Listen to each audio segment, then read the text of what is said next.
All right, I'm gonna give you a little proof that I think this piano can be saved. I think these keys were not as hard banged on, so.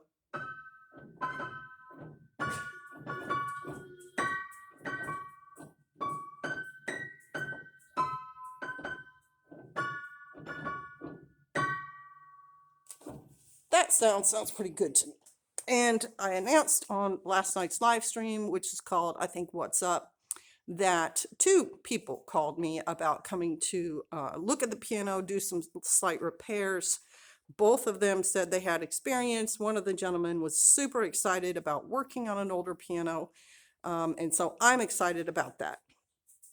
So I just wanted to put that out at the beginning of this video.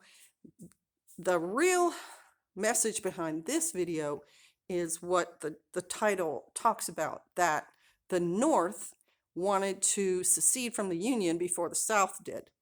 Now, this is all, you got to look at the fact that America had just formed as a nation. 1775, 76 is the Constitution and the Revolution. The war's not over till like 1770 or 83-ish, maybe even longer than that. And so by 1800, when Jefferson is elected the third president, our country was only 12 years old. Like Washington has, I think, 2 terms as president, maybe 2.5.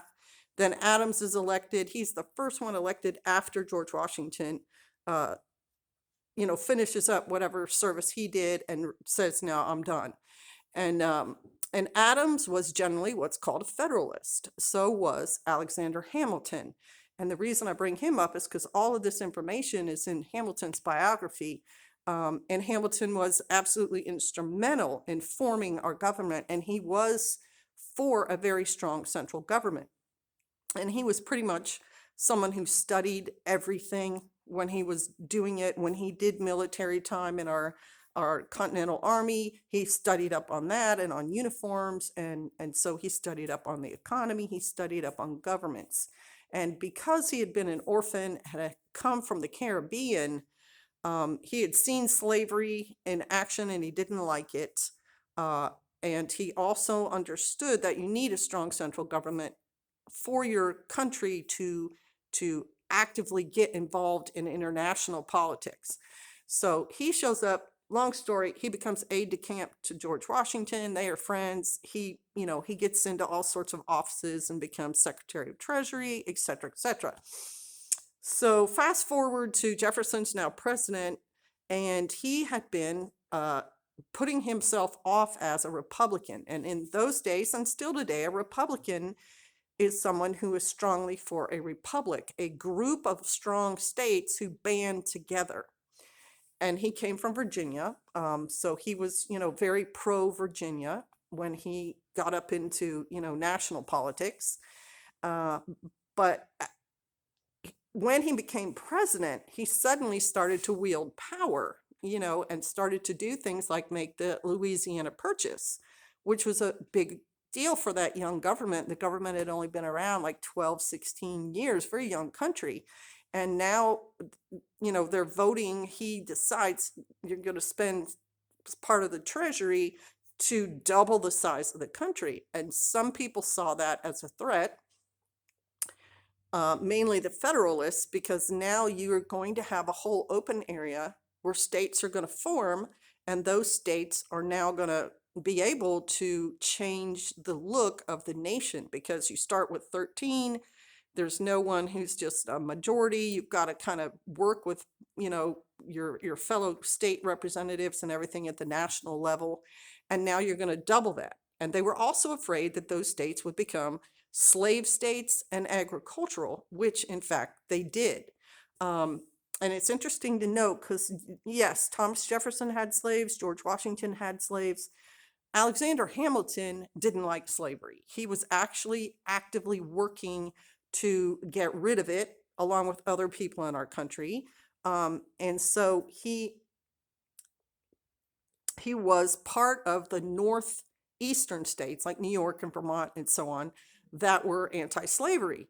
And so when Jefferson, who was from a southern state, buys this this land, the northern states felt it was a threat, and they said they might secede.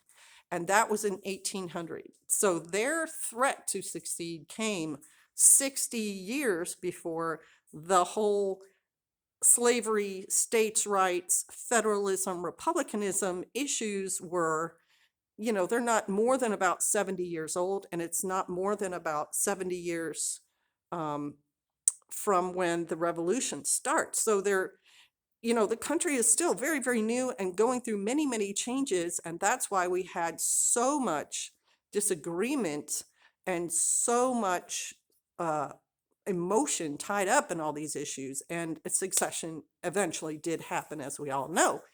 And my husband made the point years ago when we were just looking into all, because we were living in a southern state for a long time, looking into all the issues. It's a good thing that the South lost the Civil War because, yes, and I don't want to talk about the slavery stuff because I wasn't here, my relatives weren't here, not my thing. Biblical slavery, different than American slavery. American slavery was pretty horrendous. World slavery, still horrendous. Anyway, trying to get that all off there to get to my point. If the South had succeeded and the country had split, there is no doubt France or Britain would have then invaded and probably taken the whole continent. Probably Britain, because they'd owned it and then lost it to us. So it was actually a really good thing that our Civil War did not break our country apart. Hey, no, get down from there. Sorry, always have pets. I always have pets in my videos, always causing problems. Okay, so it's a good thing we stayed united, and it's a good thing, I think, that we had both political points of view going on, because there are strengths in both, and that's why our government is designed to have those two things going back and forth, so neither one can completely take over, because you need both to keep the country strong. All right, y'all, thanks for watching. Bless you. Have a great day today. I'm getting out there, Sunny. I'm getting out there doing things.